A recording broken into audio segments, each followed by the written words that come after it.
अस्सलामुअलैकुम। आज हम आपके साथ शेयर करने जा रहे हैं बहुत ही मज़ेदार आलू की भुजिया। ये जो आज हम मसाला तैयार कर रहे हैं, इसकी वजह से ये भुजिया इतनी मज़ेदार और इतनी टेस्टी बनती है। अगर आप ये मसाला एक बार बनाकर रख लेते हैं तो आपके लिए बहुत आसानी से ये भुजिया झटपट से तैयार हो जाती है। इसको आज हम बिल्कुल नए तरीके से, नए अंदाज के साथ बना रहे हैं। इसको बनाने में ना ज्यादा टाइम लगेगा और ना ही हम ज्यादा मसालों का इस्तेमाल करने वाले हैं। जो आपके किचन में नॉर्मल सी चीजें हैं, उन्हीं के साथ आज हम ये बना रहे हैं। जो भी ये भुजिया एक बार खाएगा, बार बार ये बनाने का दिल करेगा। अगर आप अपनी फैमिली को कुछ अच्छा डिफरेंट खिलाना चाहते हैं तो वीडियो को आखिर तक जरूर देखिएगा। वीडियो अच्छी लगी तो लाइक, शेयर और चैनल को जरूर से सब्सक्राइब कीजिए। बहुत ही मजेदार, बहुत ही टेस्टी, बिल्कुल आज हम यूनिक तरीके से ये आलू की भुजिया बना रहे हैं। वैसे भी आपको पता है ये जो आलू की भुजिया होती है सबकी बहुत ही फेवरेट होती है। स्पेशली जो बच्चे होते हैं उनके ये पोटैटो तो बहुत ही फेवरेट होते हैं। तो आज हमने ये तकरीबन 5 से 6 अदद आलू लिए हैं। आलूओं का हमने छिलका रिमूव कर लिया है। तो अब हम इस तरीके से मोटे मोटे पीसेस में कट कर लेंगे। ये लंबाई में हम कटिंग कर लें, आप अपनी मर्जी से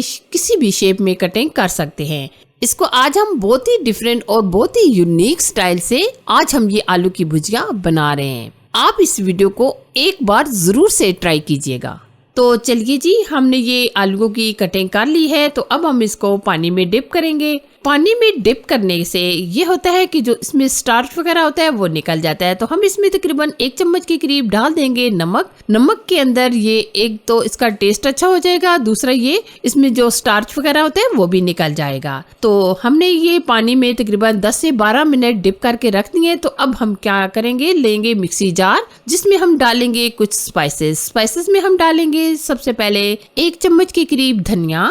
ये हमने साबुत वाला धनिया लिया है। इसी तरह हम आधा चम्मच ले रहे हैं काली मिर्च और 1 चम्मच के करीब हम यहाँ ऐड करेंगे कुटी हुई लाल मिर्ची। आधा चम्मच हम डालेंगे सौंफ और 1 चम्मच हम डालेंगे जीरा। अब हम क्या करेंगे, बिल्कुल दरदरा सा इनको ग्राइंड करेंगे। बहुत ज्यादा आप मसाला का पाउडर ना बनाइएगा। ये हमने दरदरे से मसाले को ग्राइंड कर लिया है। बहुत ज्यादा आपने देखा है, हमने फाइन पाउडर नहीं बनाया। अच्छा जी, अब हम ये ले रहे हैं तकरीबन आधा कप के करीब घी। ये आप घी में भी बना सकते हैं, सरसों के ऑयल में भी ये बना सकते हैं, जो आप पसंद करें। अब हम इसमें 1 चम्मच के करीब डाल देंगे लहसुन अदरक का पेस्ट। आधा चम्मच हम डालेंगे अजवाइन। 1 चम्मच डालेंगे जीरा। ये हम हल्का सा रोस्ट करेंगे, बहुत ज्यादा रोस्ट ना कीजिएगा, जलाइएगा नहीं। जैसे ये हल्के से रोस्ट हो जाएंगे तो हम इसमें डाल देंगे आलू जो हमने पहले से कटिंग करके रखे हुए थे। तो अब हम यहाँ क्या करेंगे, आलू को गलाने तक हम रोस्ट करेंगे। ये आलू की भुजिया यकीन माने इतनी मजेदार और इतनी टेस्टी बनती है। इसमें ना हम प्याज डालेंगे, ना ही हम इसमें टमाटर डालेंगे, लेकिन टेस्टी इतनी होगी कि यकीन माने जो भी एक बार खाएगा बार बार आपसे फरमाइश पर बनवाएगा।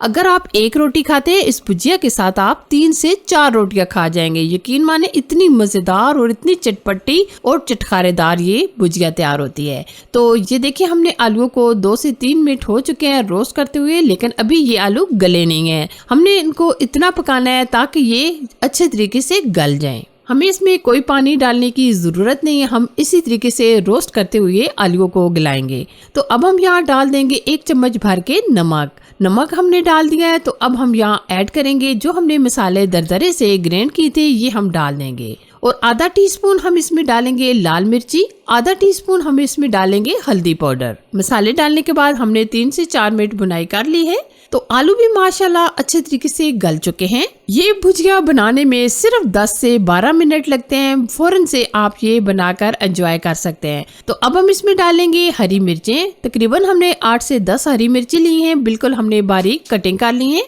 और साथ में हमने डाला है बारीक कटा हुआ धनिया। बगैर पानी के, बगैर टमाटर के, बगैर प्याज के ये हमारी आलू की भुजिया माशाल्लाह बनकर तैयार हो चुकी है। आप इसका कलर चेक करें और मसालों के साथ ये लिपटे हुए आलू इतने मजेदार बनते हैं कि जो भी इसको एक बार खाएगा बार बार आपसे बनवाएगा। तो अब हम इसके ऊपर लेमन डालेंगे ताकि बहुत ही चटखारेदार और टेस्टी बने। तो अगर आप लेमन कटी हुई डालना चाहते हैं तो वो भी डाल सकते हैं, लेकिन हम इस तरीके से लेमन जूस डालते हैं ताकि बहुत ही मजेदार ये चटखारेदार लगे। तो गार्निश कर लेंगे हम टमाटर के साथ और लेमन के साथ। फाइनली अगर आप चाहते हैं कि मैं आपके साथ इसी तरह मजेदार और टेस्टी रेसिपी शेयर करती रहूं, तो मेरी वीडियो को लाइक कीजिए, शेयर कीजिए और चैनल को जरूर से सब्सक्राइब कीजिए। अपना और अपने प्यारों का बहुत सारा ख्याल रखिए। अल्लाह हाफिज।